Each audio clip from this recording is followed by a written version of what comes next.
Salut la communauté. Bon, comme je vous l'avais promis, on va parler d'un sujet que je vous avais déjà évoqué en live et que je vais réévoquer maintenant.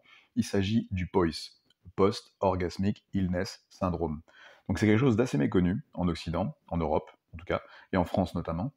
Mais c'est un réel syndrome qui a été décrit il y a plusieurs décennies, il me semble, déjà, et par qui je ne sais plus, mais ça pose du coup, on peut se poser la question sur le nom barbare qui est resté, hein, qui subsiste, un post-orgasmic illness syndrome. Donc voilà, moi comment j'ai découvert ça, c'est parce qu'en fait quand j'étais plus jeune, de par ma maladie, hein, c'est arrivé avec, évidemment, je me suis retrouvé dans l'incapacité de pouvoir avoir un acte sexuel euh, complet, donc avec éjaculation, avec une femme.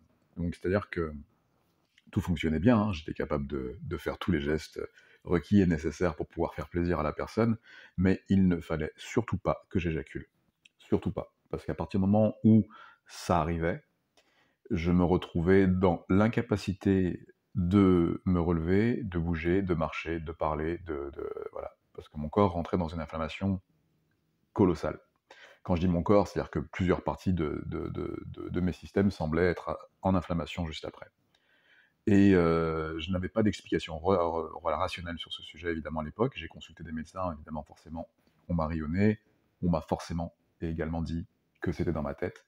Que, on a même, lorsque j'ai rencontré un urologue, j'ai bien dit urologue, avant de rencontrer les neurologues, mais quand j'ai rencontré mon premier neurologue, j'ai eu comme indice, donc c'était assez fort de sa part, que potentiellement, ce serait une réaction psychologique, psychosomatique, peu importe, due au fait que je n'avais pas envie de faire ça avec ma partenaire. Et du coup, il m'a mis ça sur le... Donc, tu te l'inscris dans la tête, hein, toi t'as pas forcément envie de comprendre ce genre de choses, parce que toi de toute façon t'as plus envie d'avoir de rapport sexuel avec qui que ce soit, mais il te dit que là, potentiellement, c'est ta partenaire actuelle qui serait, entre guillemets, pas la responsable évidemment directe, mais que voilà, vu que tu n'en as pas envie, forcément tu machines un truc qui crée des conséquences physiologiques, et à ce point-là je savais pas, mais voilà, c'était son argumentaire. Donc du coup, sous-entendu, et il l'a dit d'ailleurs dans une phrase après, qu'il avait vraiment très sous-entendu, très appuyé, sous-entendu, bah essaye de faire ça avec une autre partenaire, et on verra si oui ou non tu as toujours les symptômes. Bon, évidemment, ça n'y changeait rien, hein.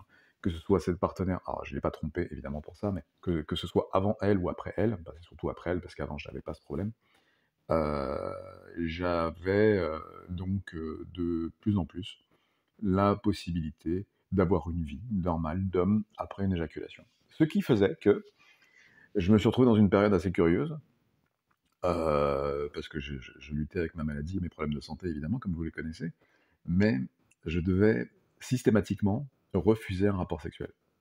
Donc voilà, c'est-à-dire que bon, il s'avère que j'avais la chance de ne pas avoir d'appétence particulière pour les rapports sexuels avec les femmes, donc bon, ça me dérangeait pas de pas en avoir finalement, mais là d'autant plus, il ne fallait absolument pas que j'en ai.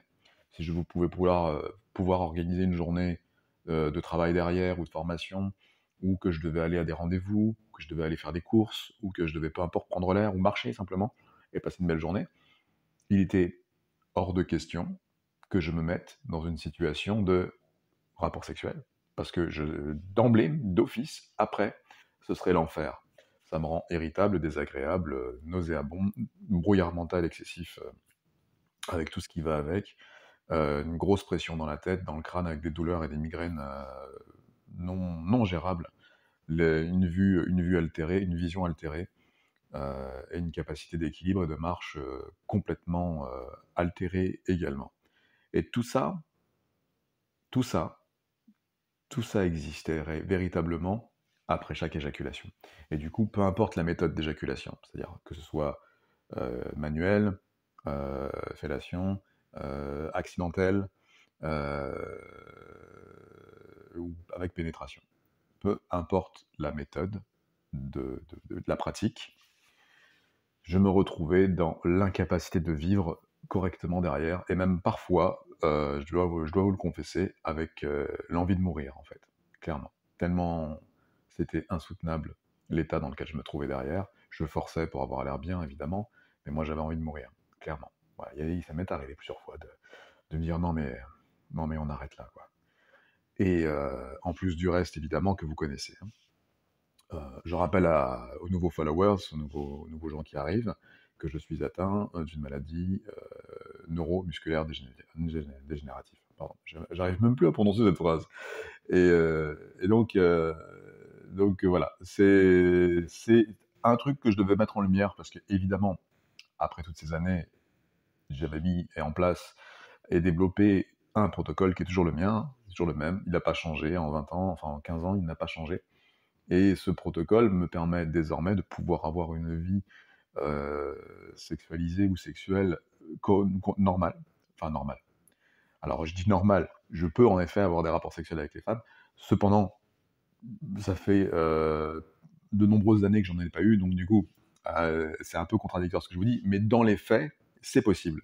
Voilà, c'est-à-dire que je peux à nouveau jouir de ça, si ça se présentait, de manière géniale, et en plus de ça, avec des sensations meilleures. Alors, qu'est-ce que j'ai mis en place?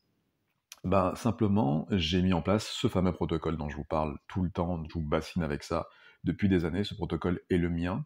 Il est basé sur des logiques élémentaires, simples, simples, voilà, mais efficaces. Et c'est simple, c'est tellement simple, et c'est tellement risible de savoir que beaucoup d'hommes passent par là, euh, et n'ont pas de solution, que pour moi, il fallait que là, je prenne la parole et que je vous le dise, parce que ça fait vu que je ne suis plus concerné par cette problématique, j'ai arrêté d'en parler. Tu vois, naturellement, j'ai arrêté d'en parler. Mais je me rends compte que ce problème existe chez beaucoup d'hommes, chez beaucoup peut-être pas, mais chez beaucoup d'hommes, tout comme il existe chez beaucoup de femmes, pour un autre principe, celui qui est d'ailleurs qui peut amener à l'endométriose, bien souvent. L'endométriose est favorisée par de multiples facteurs, mais la solution que j'apporte à l'endométriose s'applique également aux personnes atteintes de POIS, donc post-orgasmic illness syndrome. Et dans le POIS, tout le monde ne va pas réagir de la même façon. Moi, j'avais des trucs extraordinairement surréalistes.